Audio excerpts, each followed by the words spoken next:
Hi, welcome back to channel TrainStation 2. Alright, before I show you the progress of my 6th competition, I'm going to share with you 2 pieces of really good advice from the free-to-play expert, Moski. Alright, so you can see here he's really very good with the advanced EP that he's got. Alright, the tips he shared, basically he said he prepared a lot of keys, like 12,000 keys and 600,000 gold. Wow, that's amazing. And of course a lot of parts. So that allows him to max up his event trains from 40 to 80. So he get an 80 to 80. That needs about 200,000 gold. And still apparently there's another way that I asked him, how do you get gold? He said you got to maximize that legendary train and then eventually go around getting gold every 4 hours. So I really appreciate his advice, as people understand that in every region try to have a 80 capacity train, or I mean in the earlier region itself definitely not 80 but probably the max capacity of event train. So with that definitely you would definitely do very well. Like the good advice is every 4 hours we collect the gold, and that allows us to accumulate the gold with the maximum possible way of getting.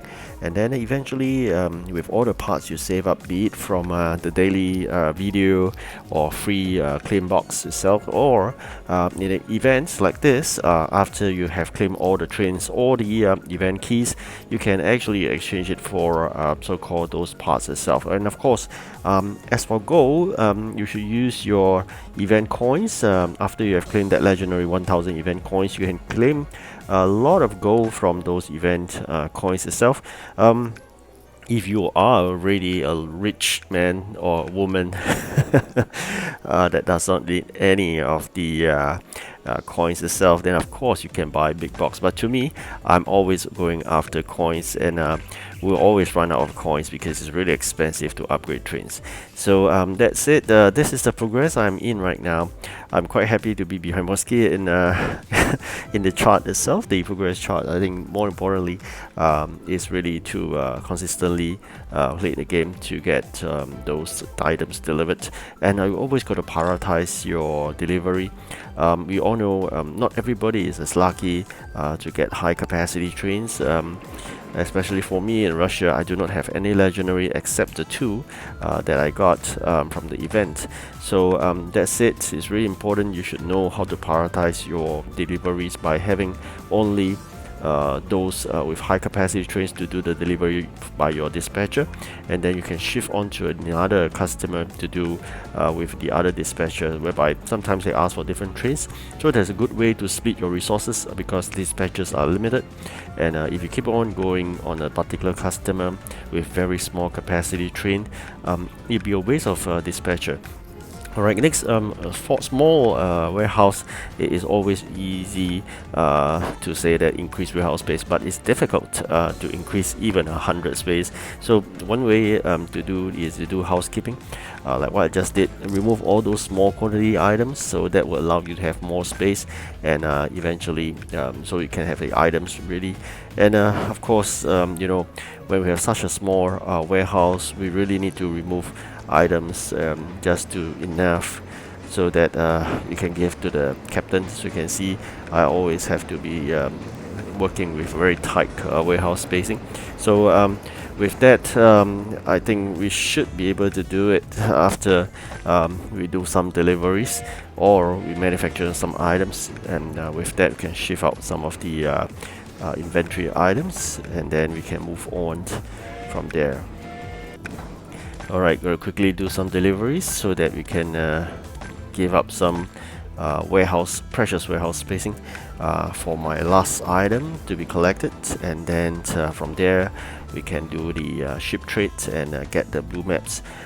Sometimes the ship trades give good things like gems and whatnot, so it's really important you should do your ship trade on a regular basis. You do know that ship trade is an achievement as well. If you do enough, you will definitely get an achievement completed and get gems in addition to what you're getting.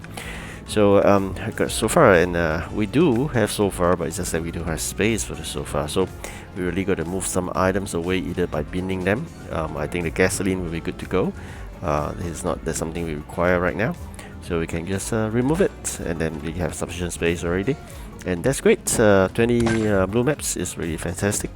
and I must say that I really appreciate those Ubu maps. As for upgrading of trains, I mean, focus, as my friend advised, focus on one legendary train to be upgraded to the full capacity. So that's something you should do. Not waste your every single upgrade on any other train. What I did previously was to upgrade the common train to max capacity. So because max capacity train gives you points, you can see here. Apparently the headquarter points for common trains, yes, they do give some points, but of course maxing a legendary is really difficult. It's not so easy unless you're talking about the earlier region. So in order to earn additional headquarter points, one way is to max the earlier regions trains, but again that wouldn't really help you in terms of your current region or for competitions. So that's a balance that you're going to play. For me, I'm going to spend it on my current region because I really want to upgrade all the trains so that they have a decent capacity to fight for the next event. The next event is called the cleanup. It's something like a safety earth. There's a video I'm going to show you probably later on, the day or the day after tomorrow.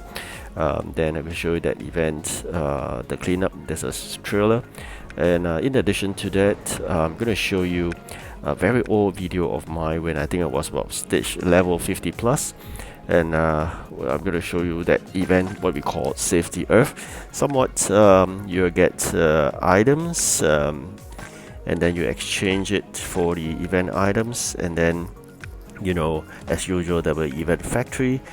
You build the items using the event factory and then do the delivery. So in just every single event is in this manner.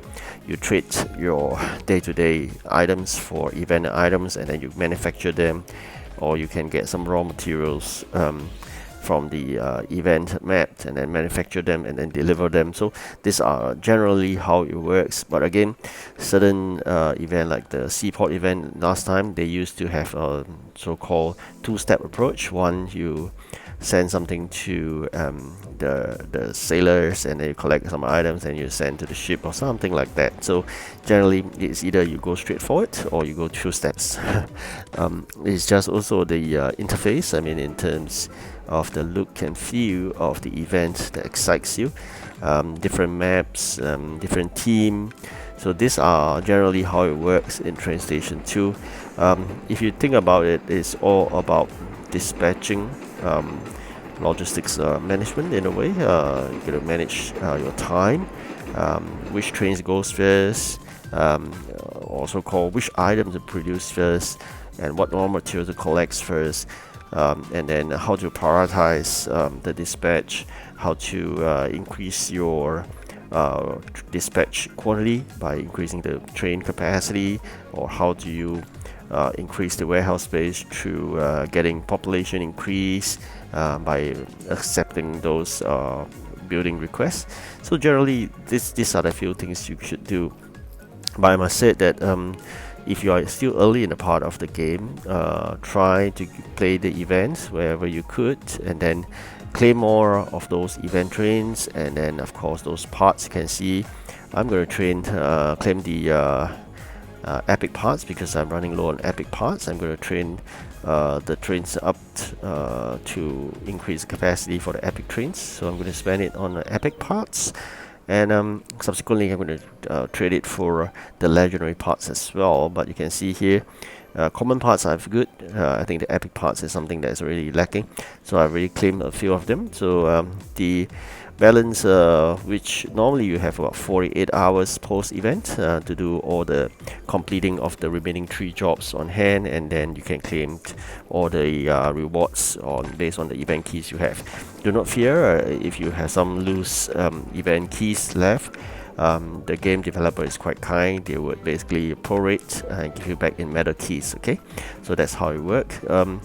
Again, you can see Andy is trying his best to get really close. That's a bit scary though, but I'm quite fortunate with the items that they asked for. I do have them, and I could quickly get like steel straight away from the factory. I have standby so far, and of course always get coins so as to increase the the capacity through upgrade of trains.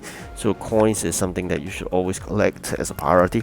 And then have big capacity trains like my friend advised. That's how you can increase your chances in delivery. Of course, there's a need for some savings sometimes. When you really want to do something, like for example, you could upgrade a common train, but if you choose to save, you could upgrade a rare or maybe a epic or even a legendary train later on. So got to exercise some caution in spending, prudence in spending, so you can actually do what you wanted. Alright, 2-star container, but unfortunately another common one. Thanks for watching, like and subscribe. Goodbye.